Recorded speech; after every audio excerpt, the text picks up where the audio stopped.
नमस्कार, मैं हूं आपके साथ अनुराग मुस्कान। भगवान राम केवल नाम नहीं है, भगवान राम भारत के प्राण हैं। श्री राम का चरित्र भारतीय संस्कृति की आत्मा है।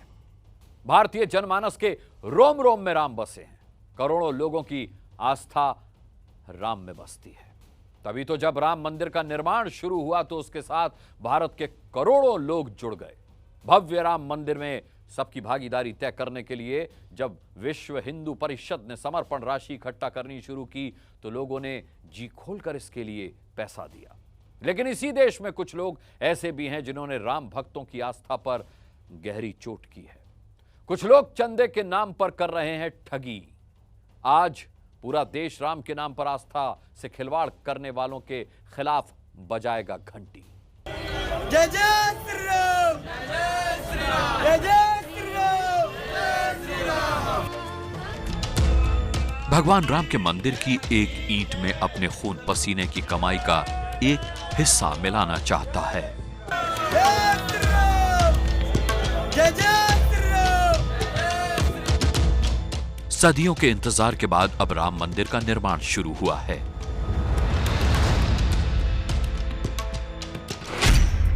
राम मंदिर के निर्माण में करीब 300-400 करोड़ रुपए खर्च होने का अनुमान है। राम मंदिर तीर्थ क्षेत्र के निर्माण में करीब 1100 करोड़ खर्च हो सकते हैं। 3.5 साल में भव्य राम मंदिर तैयार हो जाएगा। मर्यादा पुरुषोत्तम श्री राम के भक्तों का सपना अब साकार होने वाला है।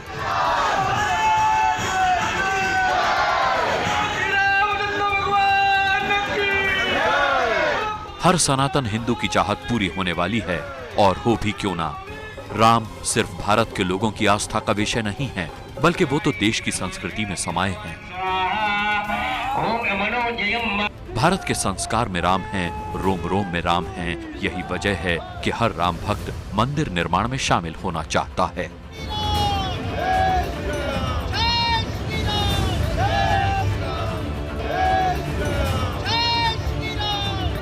राम मंदिर के निर्माण में हर किसी की हिस्सेदारी हो, इसके लिए वीएचपी ने 15 जनवरी से समर्पण निधि अभियान शुरू किया है।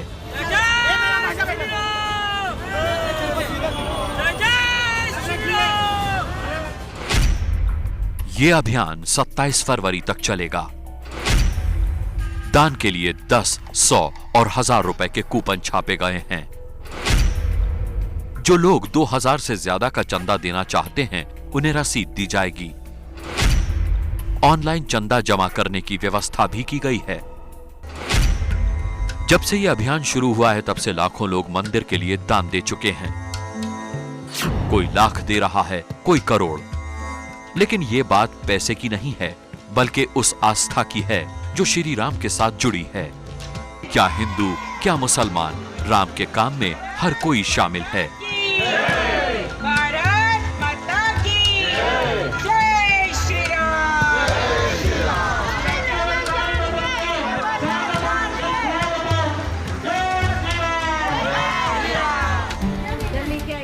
राम का नाम ऐसा है कि बरेली के 6 साल के इस मासूम बच्चे ने भी अपनी गुल्लक तोड़ दी और जमा किया हुआ सारा पैसा राम मंदिर निर्माण के लिए दान में दे दिया।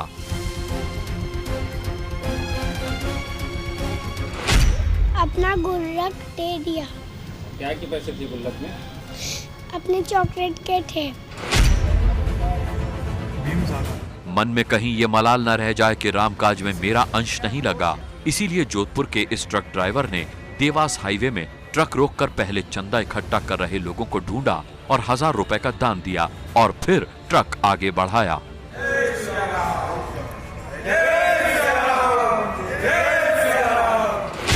अभी मैं मेरे तहे दिल से 11,000 रुपया राम मंदिर निर्माण के लिए मैं दे रहा हूँ चंदा।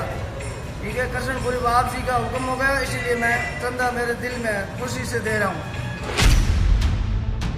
राम मंदिर का निर्माण भले ही पत्थरों से होगा, लेकिन इन पत्थरों में शामिल होगी उन लोगों की आस्था, राम के प्रति उनका समर्पण, जिनके लिए सिर्फ राम भगवान नहीं हैं, आराध्य नहीं हैं, बल्कि उनकी जिंदगी का हिस्सा हैं। एक तरफ करोड़ों लोगों की आस्था है, भक्ति है, समर्पण है, तो दूसरी तरफ राम के नाम पर हो रही है लूट, राम के नाम पर हो रही है सियासत। और फिर शाम को जाके नदी पे जाके दारू पी रहे वो। चंदे पर हो रहा है गंदा धंधा। पहले हम आपको दिखाते हैं वो लोग जो कि राम भक्ति का फायदा उठाकर अपना उल्लू सीधा करने की कोशिश कर रहे हैं। एक ही नारा, एक ही नाम, जय श्री राम, जय श्री राम। हम आपको जो दिखाने जा रहे हैं वो आपको उन ठगों से सावधान करने के लिए है जो आपसे पैसा तो राम मंदिर के लिए ले रहे हैं, लेकिन रामकाज के बजाय वो पैसा उनकी जेबों में जा रहा है। भोपाल में पुलिस ने एक ऐसे गिरोह के खिलाफ केस दर्ज किया है जो राम मंदिर के लिए लोगों से पैसे ले रहा था। ये गिरोह राम जन्मभूमि संकल्प सोसाइटी के नाम से रसीद छपवाकर अवैध रूप से चंदा जमा कर रहा था। विश्व हिंदू परिषद की शिकायत पर पुलिस ने केस दर्ज करके आरोपी को गिरफ्तार कर लिया है। निजी हित के लिए राम जन्मभूमि के नाम पर गलत रसीदें छपवा के धन संग्रह किया गया है, जिसमें आज उस शिकायत के आधार पर आरोपी मनीष राजपूत के विरुद्ध धारा 420 भादवी का केस रजिस्टर किया गया है। आगे की वैधानिक कार्रवाई की जाएगी। भोपाल का मामला ताजा है, लेकिन ये पहला मामला नहीं है। जनवरी में यूपी के मुरादाबाद में 2 ऐसे ही मामले सामने आए थे, जहां फर्जी रसीदें छपवाकर राम मंदिर के नाम पर पैसा जमा किया जा रहा था।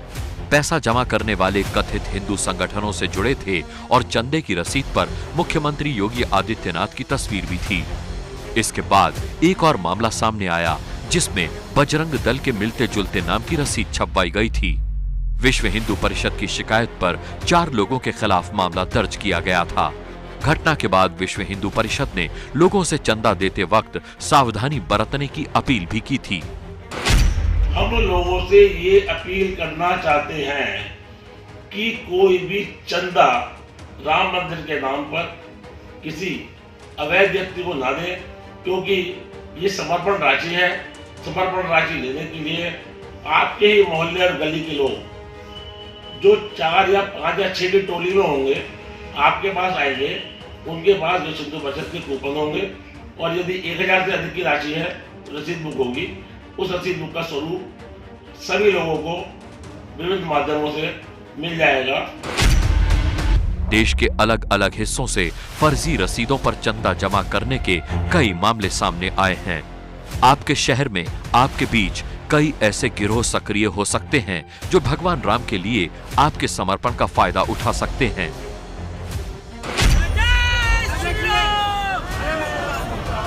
राम के नाम पर सिर्फ पैसों की ही लूट नहीं हो रही है, राम मंदिर के लिए जमा किए जा रहे चंदे पर सियासत भी जमकर हो रही है। राम मंदिर पर आए फैसले के बाद ऐसा लग रहा था कि अब इस पर हो रही राजनीति का अंत हो जाएगा, लेकिन ऐसा हुआ नहीं। राम के नाम पर राजनीति चमकाने का ये खेल शुरू हुआ राजस्थान से। राम मंदिर के लिए समर्पण राशि जमा करने के लिए बीजेपी और कांग्रेस के छात्र संगठन आमने सामने आ गए हैं।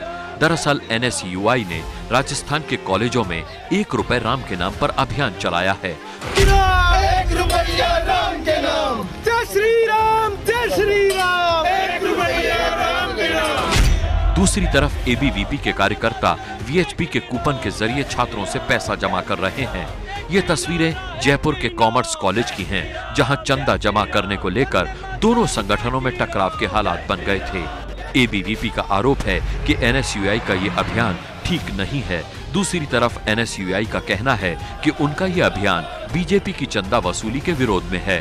हालांकि इस अभियान में जमा पैसे का हिसाब किताब कैसे होगा, इसका जवाब उनके पास नहीं था। भगवान पैसे का नहीं, श्रद्धा का भूखा है।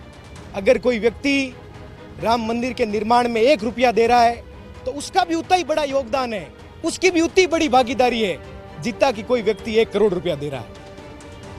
हम RSS और भारतीय जनता पार्टी की इस लूट का खिलाफत करते हैं। इस लूट के खिलाफ इस आंदोलन को हमने शुरू किया है, इसे संपूर्ण भारतवर्ष तक ले जाएंगे। नहीं, अब उन्होंने ये कहाँ से क्या किया है ये तो उसका जवाब वही दे सकते हैं। बाकी हमें ऐसा अभी कोई ऐसी तो जानकारी है नहीं है और ना ही ऊपर से कोई ऐसा आग्रह है कि आप लोग 1-1 रुपये का कार्यक्रम।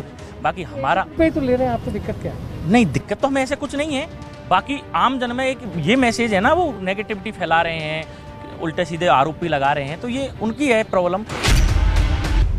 एक तरफ कांग्रेस शासित राज्य में अभियान चल रहा है तो दूसरी तरफ कांग्रेस के शीर्ष नेतृत्व को इसकी जानकारी तक नहीं है। कांग्रेस के राष्ट्रीय कोषाध्यक्ष पवन बंसल तो सफाई देते देते किसी और ही रास्ते पर चले गए। पवन बंसल ने कहा कि उन्होंने राम मंदिर के लिए चंदा देने से मना कर दिया है। अगर मुझे नहीं इस बात का पता, हम लोगों ने ऊपर नहीं किया, मेरे को अप्रोच किया था लोगों ने, मैंने नहीं दिया, सिर्फ इस कारण क्योंकि वो उसको अपना हथियाना चाहते हैं, अपना बता रहे हैं जगह जगह। वो हमारा वो नहीं है। कांग्रेस की जो सेकुलरिज्म है, एक बिल्कुल जेन्युइन उसको रखते हुए, धार्मिक हम हैं, धर्म हमारा अपना मसला है, मेरा निजी मसला है, matter of faith for me. मैं हिंदू हूँ तो वहाँ हूँ, लेकिन बाहर निकल के नहीं। राम मंदिर के लिए जमा हो रहे चंदे को लेकर कांग्रेस नेताओं की बयानबाजी सिर्फ यहीं तक सीमित नहीं है। मर्यादा पुरुषोत्तम के काम के लिए जो पैसा जमा किया जा रहा है, उसमें हर मर्यादा तोड़ी जा रही है। कांग्रेस के वरिष्ठ नेता और पूर्व केंद्रीय मंत्री कांतिलाल भूरिया ने तो सारी हदें पार कर दी। पहले उनका ये बयान सुन लीजिए। पिछले सालों अरबों हजारों करोड़ रुपया इकट्ठा किया था, उसका हिसाब नहीं दे रहे, वो हिसाब दो और वो पैसा सीधा मंदिर के ट्रस्ट में जमा करें। हजारों करोड़, वो पैसा कहाँ गया? ये भाजपा दबा के बैठी है। और फिर आप घर घर भाजपा के छुड़े नेता जा रहे हैं, लाओ मंदिर बनाना, पैसा इकट्ठा कर रहे, और फिर शाम को जाके नदी पे जाके दारू पी रहे। वो सुना आपने, राम मंदिर के लिए जमा किए जा रहे पैसे से बीजेपी कार्यकर्ता शराब पी रहे हैं। ये बड़ा आरोप कांतिलाल भूरिया ने लगा दिया है। बीजेपी पर हमला करते करते भूरिया जी करोड़ों राम भक्तों का, उनका राम के लिए समर्पण का, उनकी आस्था का भी अपमान कर गए। कांतिलाल भूरिया के बयान पर बीजेपी ने उनसे कई सवाल किए। कांतिलाल भूरिया जी, आपके जो गुरु हैं परम श्रद्धेय दिग्विजय सिंह जी, जो लीगी नेता कहलाते हैं, जो जिन्ना के हिसाब से देश में भाषण और अपना बौद्धिक और अपना वक्तव्य देते हैं, आप उनके शिष्य हैं, इसलिए गुरुजी से भी पूछ लिया होता कि दिग्विजय सिंह जी, आपको कौन भाजपा ने डरा कर धमका कर आपसे चंदा लिया? आपकी मजबूरी बनी और आपको लगा कि अगर राम को छोड़ते छोड़ते अब हमारी ये दुर्गति हो गई, और अगर अब भी राम के काम में आप बाधाएं डाली तो दुर्गति होगी। भूरिया अकेले कांग्रेस नेता नहीं है जो चंदे पर सवाल उठा रहे हैं। इससे पहले महाराष्ट्र के विधायक सचिन सावंत, कांग्रेस के एक और नेता लक्ष्मण सिंह ने भी विवादित बयान दिया है। समाजवादी पार्टी के सांसद एटी हसन ने तो चंदा लेने निकले लोगों पर पथराव करवाने की धमकी तक दे डाली थी। भव्य राम मंदिर का सपना हर हिंदुस्तानी बरसों से देख रहा है। राम मंदिर में हर भारतीय की भागीदारी हो, इसके लिए ही चंदे का अभियान शुरू किया गया। लेकिन राम के नाम पर कहीं ये फर्जी चंदे का खेल चल रहा है और कहीं सियासत। ये वक्त करोड़ों हिंदुस्तानियों की आस्था से खिलवाड़ करने वाले लोगों के खिलाफ घंटी बजाने का है। उन्हें बताने का है कि राम सिर्फ आराध्य नहीं, सनातन संस्कृति के प्रतीक हैं। राम मंदिर के लिए जमा होने वाला पैसा उस संकल्प का प्रतीक है जो करोड़ों राम भक्तों ने अपने कंधों पर उठाया है, और उसका अपमान करने वालों के खिलाफ देश बजाएगा घंटी। हमारी राय है कि आप भी जब राम मंदिर के लिए चंदा देने जाएं तो ये सुनिश्चित कर लें कि आपका पैसा सही जगह पहुंचे।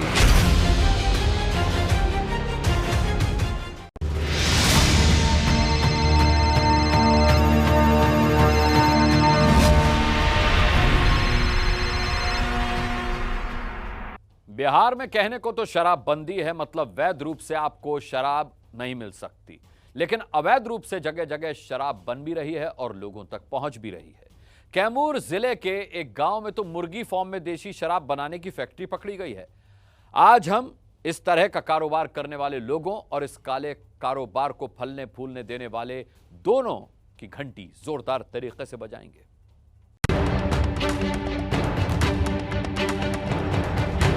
हरे भरे खेतों के बीच बने इस टूटे फार्म में कहने को तो मुर्गियां पाली जाती थीं, लेकिन ज्यादा कमाई के चक्कर में पुलिस और प्रशासन की आंखों में धूल झोंककर खुलेआम चल रहा था अवैध कच्ची शराब का कारोबार। ये तस्वीरें उस बिहार की हैं जहां सरकारी कागजों में पूरी तरह शराबबंदी है, कैमूर जिले के सीरियाव गांव में चल रही इस अवैध शराब फैक्ट्री की जानकारी मिलने पर जब छापा मारा गया तो यहां बड़ी तादाद में शराब बनाने के लिए इकट्ठा कच्चा माल और तैयार शराब बरामद हुई।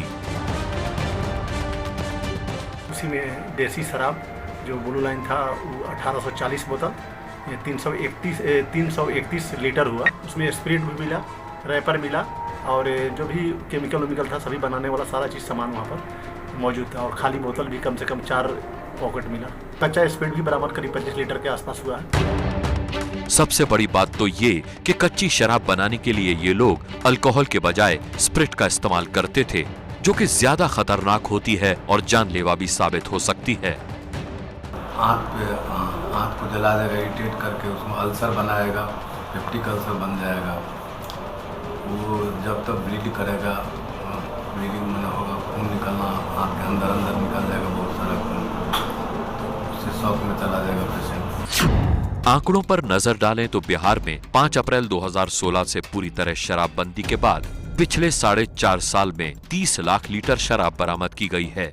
इसमें करीब 16 लाख लीटर विदेशी शराब तो 14 लाख लीटर देशी शराब भी है, यानी जो स्थानीय स्तर पर तैयार की गई थी। इस दौरान करीब 4,88,450 छापेमारी की कार्रवाई की गई और 67,367 लोगों को गिरफ्तार किया गया। यानी लाखों की संख्या में छापों और हजारों लोगों की गिरफ्तारी के बावजूद बिहार में शराब के अवैध कारोबार पर रोक नहीं लग पा रही है। शराबबंदी को लेकर सरकार की मंशा पर किसी तरह का सवाल नहीं उठाया जा सकता, क्योंकि शराब से राज्य सरकारों को भारी भरकम राजस्व मिलता है और अपनी इस आमदनी को कोई यूं ही खत्म नहीं करना चाहता। बिहार में शराब की वजह से उजड़ते घरों और अपराध की बढ़ती वारदात को रोकने के लिए नीतीश सरकार ने ये शराबबंदी लागू की। शराबबंदी लागू होने से पहले बिहार के लोग हर महीने 2.5 करोड़ लीटर शराब गटक जाते थे और इससे राज्य सरकार के खजाने में हर साल 3100 करोड़ रुपए आ रहे थे। लेकिन नीतीश ने बड़ी हिम्मत दिखाई और उनके इस चुनावी वादे की वजह से वो दोबारा सत्ता में भी आए। किसी भी प्रकार का कोई अंतर शहर और देहात में नहीं रह जाएगा। ये टोटल बैन हो गया। देसी हो, मसालेदार हो, विदेशी हो, कुछ भी हो, अब इस तरह का शराब बंद है और कोई एग्जेम्पशन नहीं है। चाहे वो होटल हो, बार हो, क्लब हो, कहीं भी शराब का अब प्रचलन नहीं होगा। किसी भी प्रकार का लाइसेंस निर्गत नहीं किया जाएगा। यानी टोटल बंद है, पूर्ण प्रतिबंध लगा दिया गया। बिहार में पिछले 5 साल के आंकड़ों पर नजर डालें तो अपराध लगातार घटता नजर आता है। 2015 में जहां राज्य में शराब की वजह से 3,792 अपराध की घटनाएं हुईं, वहीं 2019 में ये आंकड़ा घटकर 2,397 रह गया। लेकिन ये आंकड़ा अभी भी उस मुकाम तक नहीं पहुंचा है जहां इसे पहुंचना चाहिए और इसकी एक बड़ी वजह बिहार में पुलिस थानों और जिले स्तर पर व्याप्त भ्रष्टाचार की वजह से शराबबंदी पर रोक नहीं लग पा रही है। हमारी राय है कि बिहार सरकार को थाने और जिला लेवल पर भ्रष्टाचार पर रोक लगानी चाहिए, तभी बिहार में असल मायने में शराबबंदी के फायदे मिल सकेंगे।